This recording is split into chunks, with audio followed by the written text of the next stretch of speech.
Let's go to the Commerce Commission now.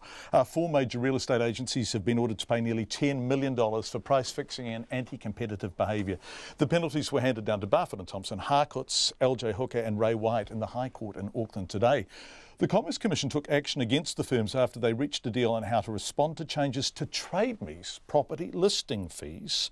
I asked Commerce Commission Principal Counsel David Blacktop to explain what was going on.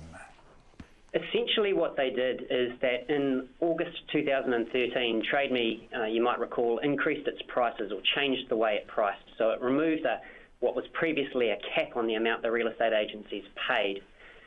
And the agencies were naturally concerned about that. They saw their costs potentially going up.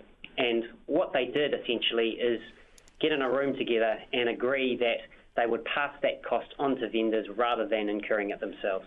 And that they would do so without disclosing that was going on and that they were working together in this fashion?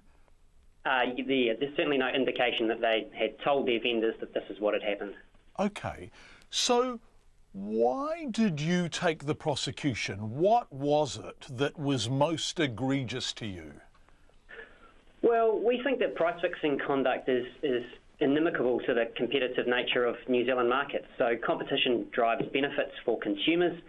And what happened here was that the agencies reached an agreement that removed the risk removed the need for them to think about what their competitors were going to do with this cost. And that removed that competitive tension, and that can have detriments for consumers. Absolutely. And the very basis of the market is that competition creates, hopefully, cheaper prices, right? That's the theory. Yes, exactly right. So can we talk to the judge's point that they weren't trying to break the law, but in fact, the net effect was that the law was being broken, was it? Yeah, that's essentially what happened here, John.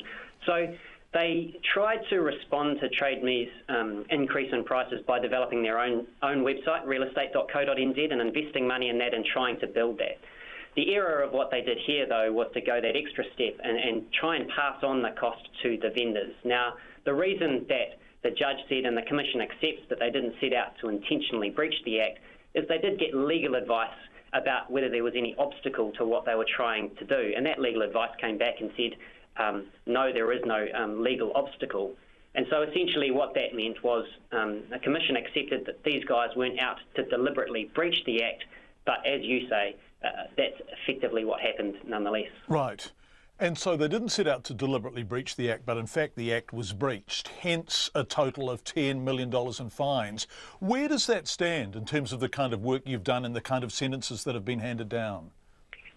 It's up there in terms of a global number. As I said, it's spread across all of those agencies. So if you look at the numbers for the individual agencies, they're sort of in the mid-$2 million ranges each, which by our standards is sort of in the middle of the range we get from individual companies. So certainly it's a big number when you add it up, but the individual fines are sort of in the middle of where we would get fines for this type of conduct.